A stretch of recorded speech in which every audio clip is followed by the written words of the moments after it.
कन्हैया दयाल जी के चैनल पर सभी छात्रों का धमाकेदार स्वागत। आज हम झारखंड के एक ऐसे इलाके में उतरने वाले हैं जो विरोधाभासों से भरा है। सोचिए, एक तरफ भारत की औद्योगिक शक्ति की चाबी है, तो दूसरी तरफ हजारों साल पुरानी गुफाओं की कहानियां। बिल्कुल सही कहा। आज हम बात करेंगे उत्तरी छोटानागपुर प्रमंडल की।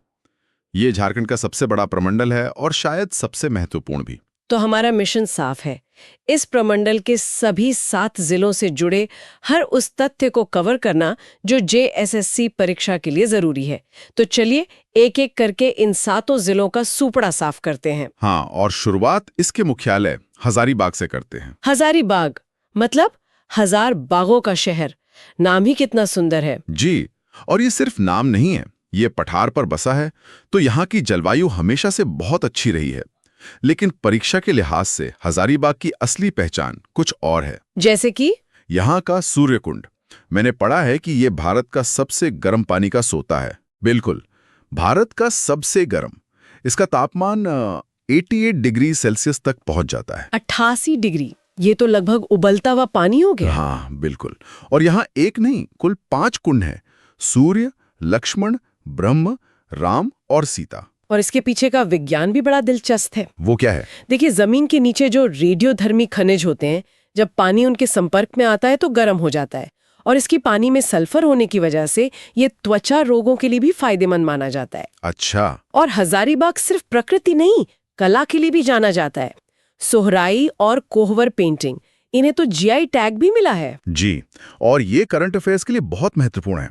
ये आदिवासी महिलाओं की पारंपरिक चित्रकला है। GI टैग मिलने का मतलब है इसे एक अंतर्राष्ट्रीय पहचान मिलना। सही, मतलब उस कला की ऑथेंटिसिटी पक्की हो जाती है। एकदम। और यहाँ की इसको गुफाओं में आदि मानव के बनाए शैल चित्र भी मिले हैं। और एक और चीज, हजारीबाग वाइल्ड लाइफ सैंक्चुरी भी तो यही है, जिसकी स्थापना 1955 में हुई थी। जी हाँ। कमाल है, एक ही जिले में इतनी विविधता। चलिए अब उस जिले की ओर चलते हैं जिसका नाम ही पहाड़ों पर रखा गया है, गिरिडीह। हाँ, गिरी यानी पर्वत और डीह यानी भूमि। और यहाँ है झारखंड की सबसे ऊंची चोटी, पारसनाथ पहाड़ी।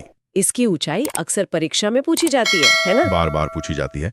इसकी ऊंचाई है 1365 मीटर, या फीट में कहें तो 4478 फीट।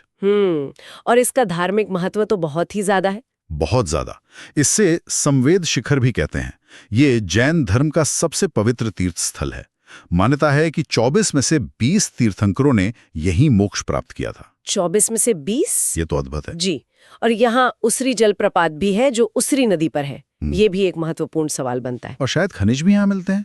हाँ, गिरिडीह रूबी, अभ्रक और कोयले के लिए भी प्रसिद्ध है, और मशहूर ग्रैंड ट्रंक रोड भी यहीं से गुजरती है। अच्छा, तो आस्था के इस शिखर से अब उतरते हैं भारत की औद्योगिक जमीन पर। मेरा इशारा है धनबाद की तरफ। धनबाद यानी भारत की कोयला राजधानी, the coal capital of India. बिल्कुल। यहाँ के झरिया में भारत का सबसे बेहतरीन कोकिंग कोल मिलता है। और ये समझना जरूरी है कि कोकिंग कोल कोई आम कोयला नहीं है। मतलब? ये स्टील बनाने की प्रक्रिया का सबसे अहम कच्चा माल है। इसके बिना स्टील नहीं बन सकता। इसीलिए धनबाद इतना महत्वपूर्ण है। जी, और इसी वजह से धनबाद का जनसंख्या घनत्व मतलब पॉपुलेशन डेंसिटी पूरे झारखंड में सबसे ज्यादा है। और यहाँ देश के कुछ बेहतरीन संस्थान भी तो है। हाँ, जैसे इंडियन इंस्टीट्यूट ऑफ टेक्नोलॉजी यानी IIT ISM और CIMFR। एक और बात, मैंने पढ़ा है कि धनबाद रेलवे डिवीजन रेवेन्यू के मामले में भारतीय रेलवे में सबसे ज्यादा रेवेन्यू कमाने वाले डिवीजनों में से एक है।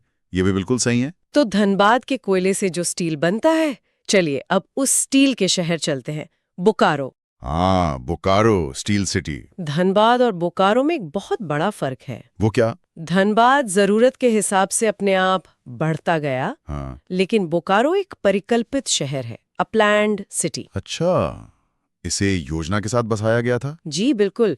1964 में सोवियत संघ की मदद से बोकारो स्टील प्लांट की स्थापना हुई, और उसी प्लांट के इर्द गिर्द इस शहर को बसाया गया। ये एशिया के सबसे बड़े स्टील प्लांट्स में से एक है ना? जी, और ये सेल मतलब steel authority of India limited का हिस्सा है। इसकी स्थापना का साल भी जरूरी होगा, 1964। बिल्कुल। और ये जिला बना था 31 मार्च 1991 को। अच्छा, धनबाद और गिरिडीह के कुछ हिस्सों को मिलाकर। समझ गई।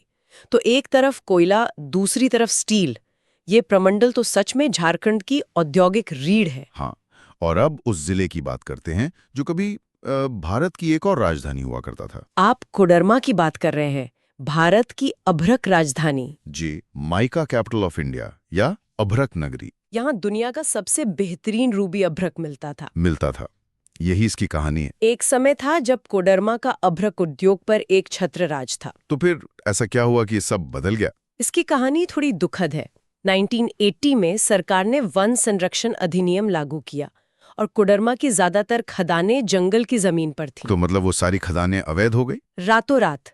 और पूरी अर्थव्यवस्था जो अभ्रक पर टिकी थी वो ढह गई। झुमरी तलैया का नाम तो सबने सुना है, पर ये कहानी शायद कम लोग जानते होंगे। हाँ, और कोडरमा में बराकर नदी पर तिलैया डैम है।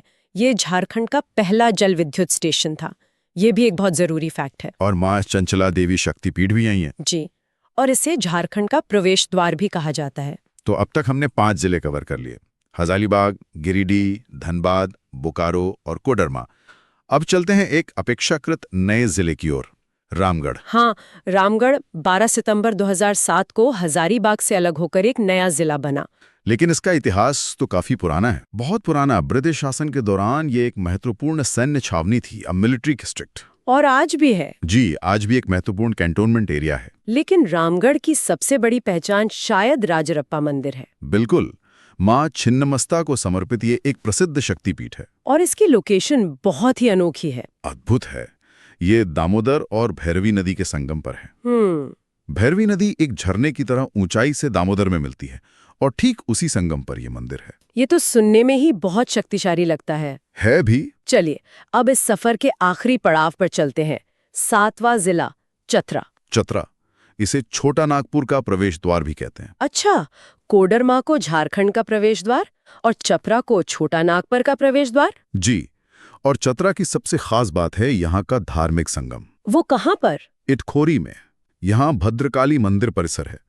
ये एक असाधारण जगह है क्योंकि यहाँ हिंदू, बौद्ध और जैन तीनों धर्मों के पुरातात्विक अवशेष एक साथ मिले हैं। हाँ। एक ही परिसर में आपको हिंदू देवी देवताओं की मूर्तियां, भगवान बुद्ध की मूर्तियां और जैन तीर्थंकरों से जुड़े अवशेष भी मिलेंगे। ये तो धार्मिक सद्भाव का एक जीता जागता प्रमाण है।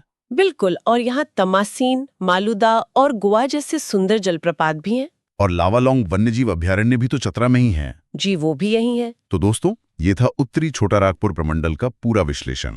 हजारीबाग की कला से लेकर गिरिडीह की आस्था तक और धनबाद बोकारो के उद्योग से लेकर रामगढ़ और चतरा के इतिहास तक। उम्मीद है कि परीक्षा के लिए सभी महत्वपूर्ण बिंदु अब आपकी उंगलियों पर होंगे। ये प्रमंडल हमें सिखाता है कि प्रगति और परंपरा, अवसर और चुनौती हमेशा एक साथ चलते हैं। और हमारे श्रोताओं के लिए कोई एक सवाल जो आप छोड़ना चाहेंगे? एक सवाल जो हमेशा सोचना चाहिए वो ये है कि इस क्षेत्र की अर्थव्यवस्था खनिजों पर आधारित है। जब ये खनिज खत्म हो जाएंगे या कोयले की जरूरत कम हो जाएगी, तब इस क्षेत्र का क्या होगा? इसका जवाब खोजना ही इस प्रमंडल के भविष्य की सबसे बड़ी चुनौती है। ये एक बहुत ही जरूरी सवाल है। तो अगले वीडियो में हम पलामू प्रमंडल का इसी तरह विश्लेषण करेंगे। अगर ये वीडियो पसंद आया तो लाइक करें और कन्हैया दयाल जी के चैनल को सब्सक्राइब करना बिल्कुल न भूलें, ताकि कोई भी महत्वपूर्ण क्लास मिस न हो। जय हिंद, जय झारखंड।